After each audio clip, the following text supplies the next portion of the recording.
Kajian ini merupakan salah satu langkah pendekatan yang baik mengenai pengajaran dan pembelajaran di bilik darjah dalam mata pelajaran muzik agar dapat menarik minat pelajar untuk belajar.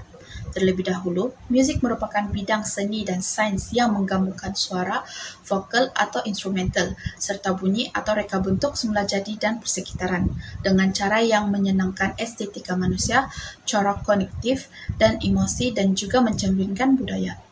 Dalam industri musik, Carl Orff merupakan salah satu tokoh terkenal yang membincangkan pendekatan dalam mempelajari musik. Metodologi Carl Orff secara umumnya mengulas tentang kaedah pembelajaran muzik, khususnya ditekankan kepada kanak-kanak. Seperti yang diketahui, pengaruh muzik dalam kalangan pelajar adalah sangat besar, tidak kira di kalangan prasekolah, sekolah rendah dan juga sekolah menengah. Metodologi Carl Orff merupakan satu pendekatan yang lebih kepada mementingkan penggunaan alat-alat muzik, terutamanya alat perkusi. Alat perkusi merupakan alat muzik yang menghasilkan bunyi seperti xylophone. Pendekatan Orff sama seperti pendekatan Kodaly. Pendekatan Orff mempunyai falsafah dan prinsipnya tersendiri, pedagogi pendidikan muzik dan kaedah-kaedah pengajaran musikal yang telah diperkembangkan oleh beliau. Carl Orff merupakan seorang komposer Jerman yang berasal daripada keluarga Bavarian, iaitu aktif dalam tentera. Pendedahan awal dalam bidang muzik datang daripada ibunya yang merupakan seorang pemain piano yang sangat berbakat. Carl Orff diterima masuk ke Munich Academy of Music disebabkan beberapa terbitan komposisi muzik dan opera beliau. Beliau kemudian menjadi music director di Cantor School yang merupakan sebuah sekolah untuk tarian dan muzik. Penglibatan Carl Orff dalam pendidikan muzik bermula pada tahun 1920-an apabila kawan beliau iaitu Dorothy Cantor yang merupakan seorang penari mula menerapkan hasil karya-karya Orff dalam kelas tariannya. Minat Orff yang mendalam pada tarian telah mencetuskan idea untuk menggabungkan tarian dan muzik untuk dijadikan sebagai asas kepada pendidikan muzik. Kajian ini juga akan memberikan tumpuan falsafah dan prinsip, proses pembelajaran pendekatan Orff, aplikasi pendekatan Orff dalam bilik darjah, kelebihan dan juga kelemahan pendekatan Orff, serta pengaruh muzik dalam kalangan pelajar. Muzik merupakan salah satu mata pelajaran yang digemari oleh pelajar, khususnya di sekolah rendah. Dalam era perindustrian 4.0 ini, pendekatan Carl Orff jarang diketahui di negeri ini, iaitu di Sabah. Hal ini disebabkan kerana kurangnya pendekatan di kalangan pelajar-pelajar sekolah, khususnya pelajar sekolah rendah. Pendekatan Carl Orff merupakan muzik yang harus dipelajari oleh kanak-kanak dengan menggunakan kaedah yang sama ketika mereka mempelajari bahasa ibunda. Selain itu, pelbagai teknik yang telah diberikan oleh pendekatan Carl Orff, namun ia tidak dipraktikkan, malahan ada juga yang tidak mengetahui teknik-teknik beliau. Sebagai bakal pendidik muzik, mereka haruslah bersikap kreatif dalam hal-hal berkaedah dengan berpandukan pendekatan Orff agar dapat membantu murid-muridnya, khusus kanak-kanak, mempelajari muzik dengan lebih mudah dan menyeronokkan. Seterusnya, pengaruh muzik di kalangan pelajar adalah besar, di mana ia mempunyai unsur yang positif dan negatif. Hal ini kerana muzik mampu memberikan kesan yang mendalam kepada pelajar.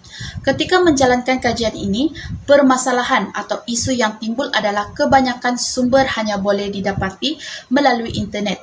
Hal ini kerana disebabkan kengkangan masa dan keadaan yang tidak mengizinkan untuk menjalankan kajian jenis lapangan.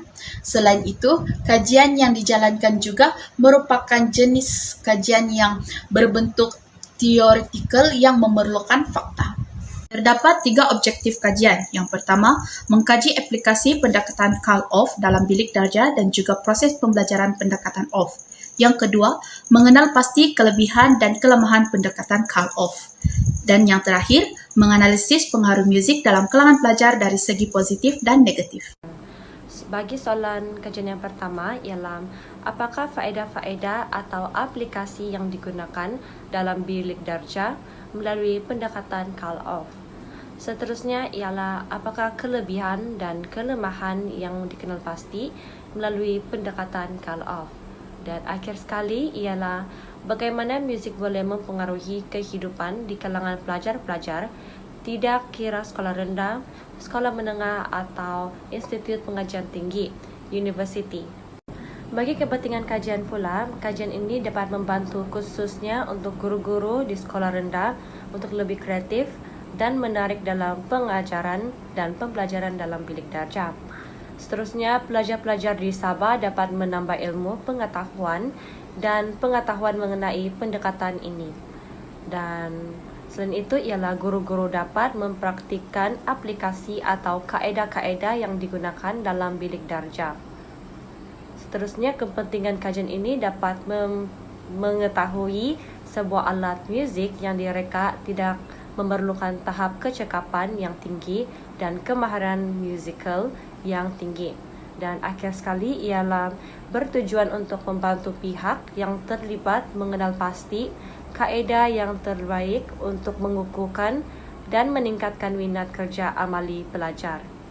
Metodologi kajian, bahagian ini akan menerangkan secara keseluruhan berkaitan metodologi call-off dan pengaruh muzik dalam kehidupan pelajar. Bagi strategi dan prosedur untuk merancang, mengumpul serta menilai data untuk menyediakan bukti yang boleh menyokong kajian dikenali sebagai metodologi penyelidikan. Reka bentuk kajian. Reka bentuk adalah rancangan keseluruhan kajian penyelidikan. Ia mendefinisikan jenis kajian yang pengkaji akan lakukan. Seterusnya ialah kaedah pengumpulan data.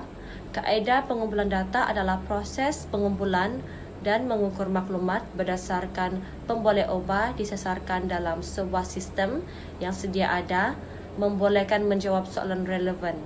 Bagi sumber prima pemerhatian, kaedah pemerhatian adalah satu kaedah penyelidikan yang digunakan bagi mengukur pemboleh ubah penyelidikan. Perhatian ini juga alternatif yang ada dalam mengumpul maklumat atau mengumpul data selain soal selidik serta temu bual. Sekunder, bagi perpustakaan, pengkaji telah membuat penyelidikan pada jurnal, penulisan awal, buku-buku, keratan akhbar, majalah serta tesis yang pernah diterbitkan untuk mencari data berkaitan kajian ini. Bagi internet pula, pengkaji turut menggunakan internet sebagai sebahagian daripada pengumpulan data kajian. Internet yang diiktiraf oleh umum sebagai pihak berkuasa atau pihak pakar atau mana-mana sumber rasmi sahaja diambil sebagai sumber maklumat serta rujukan. Analisis data. Menerusi kaedah analisis data, analisis yang menjadi bahan kajian utama adalah metodologi call-off dan pengaruh muzik dalam kehidupan pelajar. Sumber-sumber bagi memperolehi data adalah berdasarkan informasi yang terdapat pada kehidupan pelajar. Kajian ini juga menggunakan kaedah kualitatif yang menghendaki pengkaji untuk membuat kerja-kerja lapangan di lokasi yang berkenaan. Konsep pendekatan teori strukturalisme. Teori ini ialah berbentuk abstrak yang mempunyai komponen-komponen yang berhubung antara satu dengan yang lain bagi membentuk struktur. Strukturalisme adalah pendekatan sensosial yang muncul pada separuh kedua abad ke-20, 1950-an. Kerangka teori strukturalisme, ciri-ciri yang terkandung pada teori strukturalisme adalah bahagian dalam menjelaskan bahagian luar, bahagian dalam merupakan bahagian terstruktur, analisis bersifat objektif, budaya itu seperti bahasa, budaya itu luar dari manusia. Sekian, terima kasih. Okey, bagi limitasi kajian pula adalah kajian ini hanya tertumpu kepada golongan kanak-kanak yang berusia 7 hingga 12 tahun. Dan kajian ini juga terhad di Sabah, iaitu di kawasan sekolah-sekolah rendah. IPT dan sekolah menengah tidak termasuk dalam penyelidikan ini. Okey, selain itu, kajian ini juga tertumpu kepada pengaruh muzik dalam kalangan pelajar dari segi positif dan negatif. Okey, sepanjang kajian ini dijalankan, pengkaji menghadapi pelbagai cabaran untuk memenuhi kehendak kajian yang memerlukan data dan maklumat secara teoretikal. Okey, Disebabkan oleh pandemik sekarang iaitu COVID-19, pengkaji hanya menjalankan kajian melalui alternatif iaitu hanya melayari internet dan pergi ke perpustakaan yang berdekatan untuk mendapatkan sumber kajian, dan hal ini mengakibatkan setiap kajian yang dilakukan oleh pengkaji adalah terbatas. Bagi sorotan literatur, bahagian ini akan merekodkan dan membincangkan mengenai kajian-kajian lepas yang berkaitan dengan tajuk kajian kami. Kajian tersebut sama ada diterbitkan dalam bentuk buku, jurnal maupun artikel.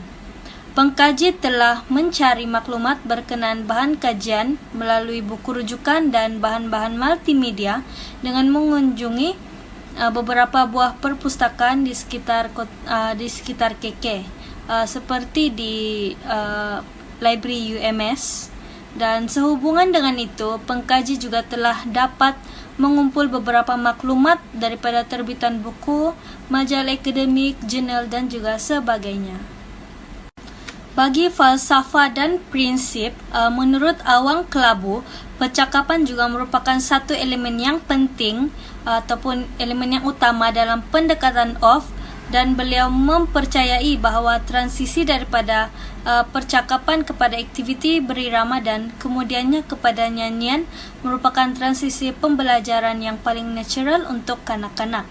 Selain itu, ditegaskan lagi oleh Asri Haji Cemat, Off juga mempercayai bahawa muzik, pergerakan dan juga percakapan tidak boleh dipisahkan, dan ketiga-tiga unsur ini mempunyai perkaitan yang sangat rapat di antara satu sama lain, dan Karl Off menggelarnya sebagai elemental music. Proses pembelajaran pendekatan off. Menurut Awang Kelabu, proses pembelajaran off merangkumi 4 komponen utama, iaitu eksplorasi, mencari sendiri, imitasi, mengajuk balik, improvisasi, dan juga yang terakhir adalah literasi. Setiap proses ini mempunyai perbezaan dan pendekatan yang tersendiri. Okey, bagi aplikasi pendekatan off dalam bilik darjah, menurut Asri Haji Cemat, aplikasi pendekatan off terdapat beberapa elemen yang penting, iaitu yang pertama sebutan berirama, dan yang kedua alat muzik dalam pendekatan off. Bagi alat muzik dalam pendekatan off mempunyai 4 bahagian di dalamnya, iaitu yang pertama alat perkusi badan, yang kedua memainkan alat perkusi secara ostinato mengiringi nyanyian, ketiga alat perkusi off, dan keempat memainkan alat perkusi secara improvisasi. Okey, seterusnya kelebihan dan kelemahan pendekatan off. Okey, menurut Novi Dialestari, kelebihan pendekatan off yang pertama adalah dapat mendorong kanak-kanak agar menganggap pertuturan, nyanyian, gerakan dan permainan mereka sebagai aktiviti yang sama. Selain itu, kanak-kanak juga dapat mempelajari muzik dengan lebih seronok melalui penglibatan yang aktif dalam aktiviti-aktiviti musikal. Okey, menurut Beno, kelebihan pendekatan Karl Off adalah dapat membina motivasi dan meningkatkan kreativiti dan aktiviti pelajar dalam aktiviti pengajaran dan pembelajaran yang menyeronokkan. Okey, kelemahan pendekatan off menurut Awang Kelabu, salah satunya adalah ia hanya sesuai untuk peringkat kanak-kanak sahaja. Pendekatan juga lebih tertumpu kepada kebudayaan tempatan, dan seterusnya pendekatan ini kurang memfokuskan kepada muzik yang tulen, dan penggunaan kos terlalu tinggi, namun hal ini boleh diatasi dengan menggunakan alat rekaan sendiri.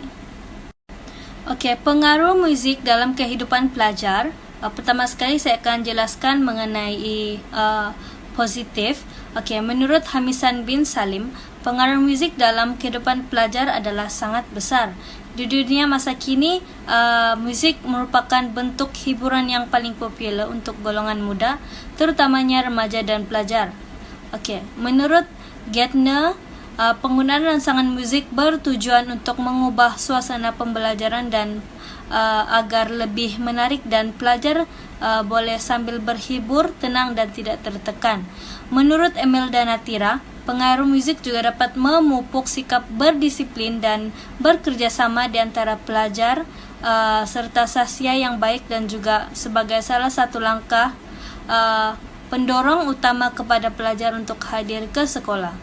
Okey, bagi negatif, menurut Azman, walau bagaimanapun, terdapat juga beberapa pengaruh yang negatif terhadap muzik, iaitu ia dapat melalaikan pelajar-pelajar.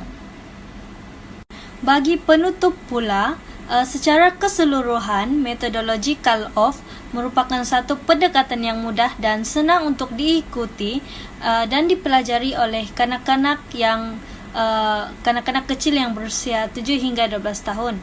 Selain itu, khususnya kepada guru-guru yang mengajar dalam mata pelajaran muzik, juga mendapat faedah dan idea dengan jika mereka mengaplikasikan pendekatan off ketika sesi pengajaran di dalam bilik darjah.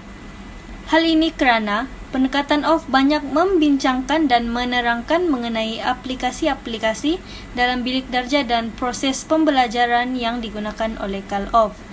Menyentuh kepada pengaruh muzik dalam kalangan pelajar. Seperti yang diketahui, pengaruh muzik dalam kalangan pelajar amatlah besar, tidak kira dari segi positif dan negatif. Jelaslah bahawa metodologi Karloff dan juga pengaruh muzik di kalangan pelajar merupakan dua tajuk yang menarik dan juga berbeza dari segi isi dan huraian. Akhir sekali, pengkaji berharap agar kajian ini dapat memberi manfaat dan menambahkan lagi ilmu pengetahuan kepada generasi yang akan datang.